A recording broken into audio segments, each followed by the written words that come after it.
آج ہم جماعت پنجم کے اردو کی درسی کتاب کے صفحہ نمبر 13 پر موجود تین کچھوے اس کہانی کو پڑھنے جا رہے ہیں۔ ایک مرتبہ کا ذکر ہے۔ 3 کچھوے پانی میں رہتے رہتے اکتا گئے۔ انہوں نے سوچا کہ پہاڑوں کی سیر کرنا چاہیے، جہاں سمندر کی طرح طوفان نہیں آتے اور ہر وقت امن و سکون ہوتا ہے۔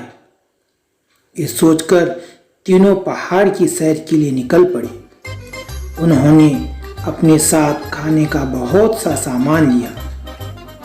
ان کا سفر بہت لمبا تھا، کیونکہ سمندر سے پہاڑ کا فاصلہ سینکڑوں میل کا تھا۔ پھر یہ کہ کچھوے رینگ کر بھی تو چلتے ہیں۔ تینوں کچھوے پہاڑ کی طرف چلتے رہے۔ راستہ لمبا تھا اور ہر طرف جھاڑ جھنکار، لیکن کچھوے بھی دھن کے پکے تھے۔ وہ ہر تکلیف کا مقابلہ کرتے ہوئے آگے بڑھتے چلے گئے۔ آخر کار ان کو بہت دور پہاڑ دکھائی دیے، جو برف سے ڈھکے ہوئے تھے۔ ان کو یہاں پہنچتے پہنچتے 20 سال گزر گئے۔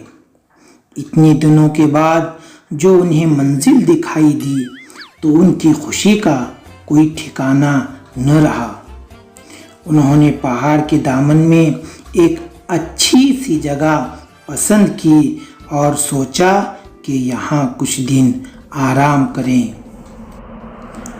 پیارے بچوں، آج کے لیے یہیں تک کافی ہے۔ اس کے آگے کی کہانی انشاءاللہ ہم کل پڑھیں گے۔ آج ہم جہاں تک کہانی کو پڑھے ہیں، آپ درسی کتاب کی مدد سے دیکھ کر پڑھیں۔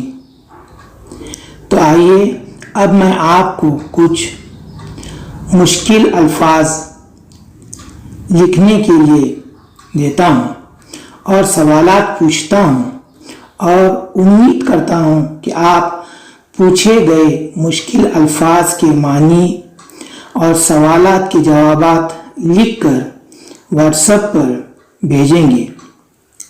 مشکل الفاظ: جھاڑ جھنکار، دھن کا پکا ہونا۔